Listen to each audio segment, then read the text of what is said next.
Hello people, welcome back to Food Glam Life. Today I'm going to tell you how I make my delicious ooey gooey lasagna recipe. So let's get started. I first like to add some olive oil and some vegetable oil into a pot and just bring it up to a light simmer before adding some finely chopped onions to it.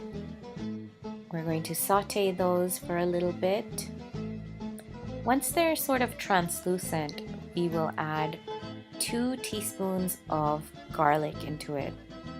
Make sure to saute the two well, and once they've got a little bit of color and it's fragrant, you can add your lean ground beef into it. I like to make sure that I brown the beef really well and cook off any sort of that smell that generally ground beef tends to have when it's not cooked well. So the garlic is really important in this, as well as the herbs and spices.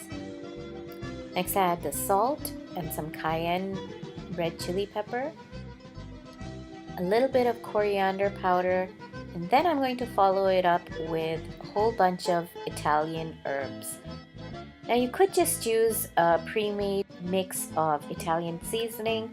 I did not have that, so I just took a pinch of each of the following, which includes thyme, oregano, basil, sage, marjoram, rosemary, and tarragon. I know that's a lot, but you can omit any of the ones that you don't have. Just remember to keep stirring and sort of cooking off all that liquid that the beef is going to release.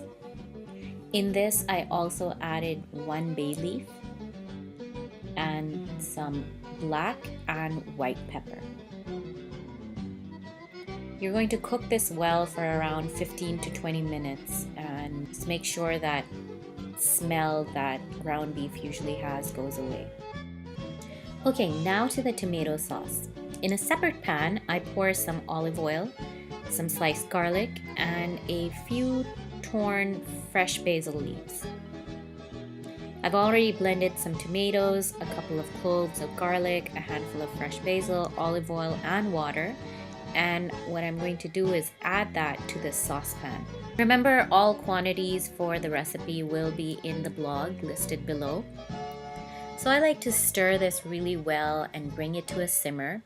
And then I add some more oregano, a little bit of cayenne pepper, some salt and pepper to taste. Basically, this tomato sauce can be your base for any kind of Italian sort of dish that you need, whether that's for pizza or spaghetti or anything else. To this, I've added 4 tablespoons of tomato paste, and the key ingredient here is a teaspoon of sugar. You can use both brown or white. And the reason we do this is to cut through the acidity of the tomatoes. Cook that really well so that, as you can see here, the color of the sauce is going to start becoming darker, and that's really what we're aiming for. Once it reaches its first boil and a similar kind of a consistency, just go ahead and add it to your cooked ground beef. And you want to simmer the entire meat sauce for another 10 to 15 minutes on a low heat preferably. Once that time is up, you can put it to the side, turn the heat off, and in a separate saucepan, start with your white sauce or your bechamel. Basically, what you do is take a little bit of butter, a few tablespoons of flour, and you mix it together so it forms these sort of clumps. But very quickly you need to start adding milk. Now I'm not going to add all my milk all together. I'm going to slowly add a little by little, and I'm just going to keep stirring and making sure there are no clumps. Here I've moved on to a whisk just to make sure that it's very smooth. It's very important that your bechamel or your white sauce is smooth and doesn't have those chunks in it. Once I've thickened up the sauce and increased the quantity as well with the milk, I will add my seasoning, which includes salt, garlic powder, nutmeg powder, and a whole lot of black pepper. This is a good time to boil your lasagna, and I would say keep it a little undercooked, as they say, al dente. At this point, I can remove my bay leaf, and now we're ready to layer.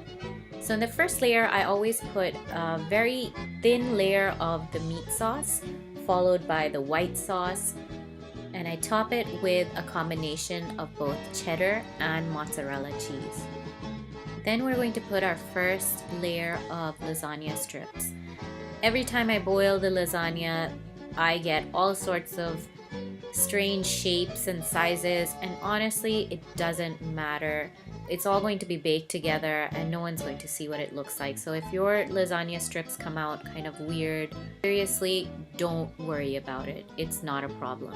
You see how I'm just sort of filling in the gaps? That's pretty much what you need to do. And then we just repeat. As you can see, I use a massive dish. This is a 9x13, and it's usually in my second and third layer where I really like to pack in the meat sauce and the white sauce, and I really fill in a lot of that there. If you have a smaller dish, you might want to adjust the recipe accordingly. I tend to get around 4 layers, and that's usually what I aim for. Once I get this last layer, I just drizzle some olive oil on top just so that it doesn't dry up, and of course the last bit of the cheeses. Finally, and this is completely optional, you can sprinkle a little bit more of oregano, and also if you want a few more fresh basil leaves. I just had some lying around, and now it's ready to be put into a preheated oven. You want to bake it according to your oven, obviously, but around 20 minutes is good, until the cheese and the sauce is bubbling and the top is nice and kind of a golden brown. As they say in Italiano, buon appetito!